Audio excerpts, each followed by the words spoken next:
If we would like to improve the quality of our lives, personally and professionally, what would be your advice? What can we do? What is most important?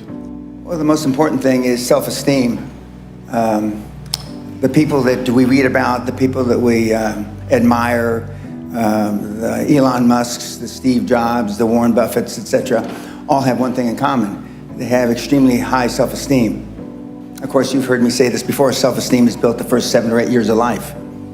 And unfortunately, we're with our parents the first 7 or 8 years of life.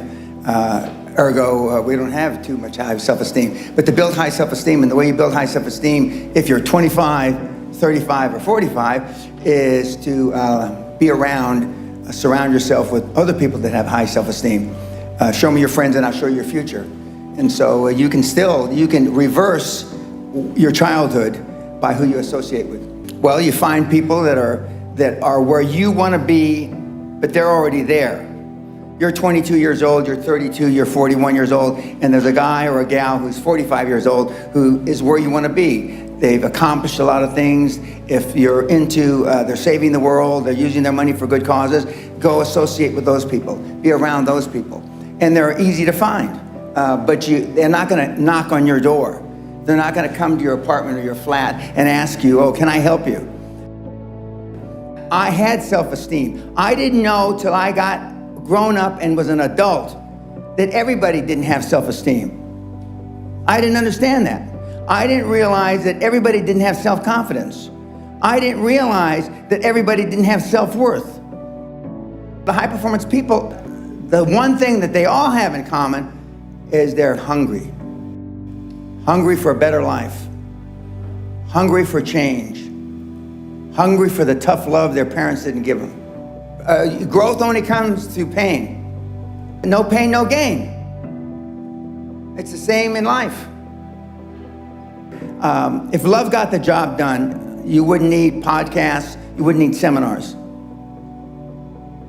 It doesn't. Tough love gets the job done.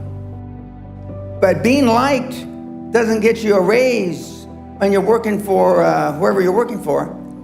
Efficiency, accountability. Most people that come to seminars are there because they weren't held accountable when they were growing up. What is your definition of a high-performance person? Being all that you can be every day. 24/7, 365, being all you can be. I asked the question a couple days ago. How many of you can raise your hand, but how many of you have kids? Don't raise your hand now. How many of you would like to have your kids grow up just like your parents? You know the answer, don't you? Close to zero. Because they were shitty role models.